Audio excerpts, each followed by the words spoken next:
दोस्तों, जैसा कि आप लोगों को पता है कि नीट यूजी 2024 के पेपर में बहुत बड़ा घोटाला हुआ है। जिस मामले में अभी चल रही कंट्रोवर्सी में जो सुप्रीम कोर्ट है उसने बैठक किया और उसमें जो रिट फाइल हुई थी उसमें सुप्रीम कोर्ट के दो जजों की बैठक में दो जजों के उसमें उन्होंने जजों ने एक बहुत ही बड़ा स्टेटमेंट नीट 2024 के लिए उन्होंने जारी किया है। दो जज की बैठक में उन्होंने कहा है कि 0.01% भी नेग्लिजेंस अगर हुई है नीट में तो एनटीए को अपने तरफ से पूरा का पूरा एक्शन लेना चाहिए बच्चों। तो ये सुप्रीम कोर्ट की तरफ से बहुत ही बड़ा स्टेटमेंट आया है, जिससे कि अभी लग रहा है कि जो नीट है हमारा ये दोबारा कंडक्ट कराया जाएगा, क्योंकि ये मामला काफी ज्यादा तूल पकड़ रहा है। और जो नीट है उसमें जो अभी जो ये बैठक हुई है उसमें जो पूरा मामला है इसमें दो जज बैठे थे और उसमें उन्होंने बोला है कि जस्टिस भाटी थे उन्होंने कहा है कि अगर even if there is 0.01% negligence on the part of anyone, it should be thoroughly dealt with. तो जस्टिस भाटी ने और ये भी कहा है बच्चों कि candidate who becomes doctor after playing fraud in the exam is more dangerous to the society. He added that judges are conscious of the hard work which the candidates put in for this highly competitive exam. तो काफी कुछ बोला गया है जजों द्वारा। और ये जो चीज हुई है अभी जो प्ली फाइल हुई थी उसके एनटीए के अगेंस्ट, नीट एग्जाम के अगेंस्ट, ये मामले में जो सुप्रीम कोर्ट है काफी अच्छे तरीके से काम कर रही है, काफी जल्दी जो है वो सुनवाई कर रही है, बेंचेस फॉर्म्स हो रहे हैं। तो ऐसा लग रहा है कि जो आपका मेहनत है, जो आप लोगों ने इतना हार्डवर्क किया है इस एग्जाम को रिकंडक्ट कराने के लिए, ये प्रॉब्ली ये दोबारा एग्जाम कंडक्ट कराया जाएगा। तो इसमें लिखा हुआ है जैसे We need timely action from you, Justice Nath orally told the union and the NTA।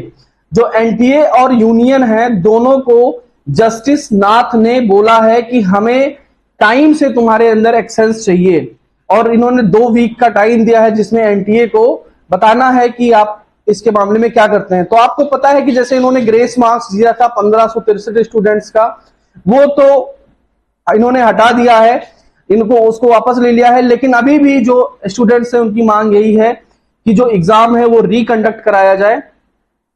और इस मामले में जस्टिस भाटी ने ऑल्सो कहा है कि your stance ought not to change the moment you enter the court representing the agency which is responsible for conducting the examination.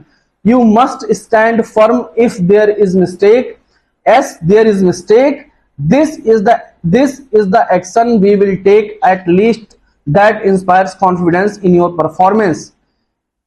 So if someone keeps just a table in front of him, find out the performance of most of the candidate, one can easily understand where it has gone wrong.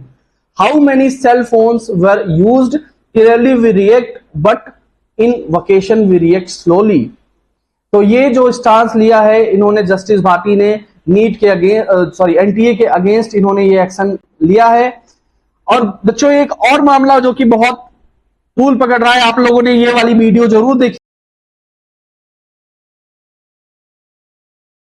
होगी, जिसमें एक आयुषी पटेल नाम की छात्रा थी जिसने NTA के ऊपर एक्शन लगाया था कि मेरा जो रिजल्ट है, माई रिजल्ट इज नॉट शोइंग वाला जो उन्होंने बताया था, और बोला था कि मेरा एप्लीकेशन नंबर जो है, मेरा जो वो फॉर्म है, एप्लीकेशन फॉर्म, उन्होंने ओएमआर फॉर्म फाड़ दिया गया है। तो ये जो एनटीए ने इसका जवाब दिया है कोर्ट में आयुषी पटेल के खिलाफ, ये पूरा का पूरा फर्जीवाड़ा था। आयुषी पटेल जो कि लखनऊ की रहने वाली हैं, इन्होंने नीट मामले में पूरा फर्जी एप्लीकेशन नंबर बता रही थी और ये पूरी तरीके से इन्होंने फ्रॉड किया है नीट के एनटीए के साथ। ये फर्जी एप्लीकेशन नंबर बता के इन्होंने मेल कर रही थी और एनटीए ने सुप्रीम कोर्ट को ये चीज बताई। सुप्रीम कोर्ट में जब इनसे पूछा गया, इनके वकील से पूछा गया कि क्या आप कुछ डॉक्यूमेंट्स पेश कर सकती हैं, तो इन्होंने जवाब दिया कि मेरे पास कुछ कहने के लिए नहीं है। जो ये वही छात्रा हैं जो 4 जून को जो रिजल्ट आया था उसके बाद इन्होंने स्क्रीन पर दिखा रही थी और कह रही थी कि हमारा जो रिजल्ट है वो मेरे 7 से 15 नंबर आ रहे हैं और रिजल्ट मेरा शो नहीं हो रहा है। तो इन्होंने काफी कुछ मीडिया में अपना नाम जुटाया था और ये थी एकदम पूरा का पूरा फर्जीवाड़ा किया था इन्होंने।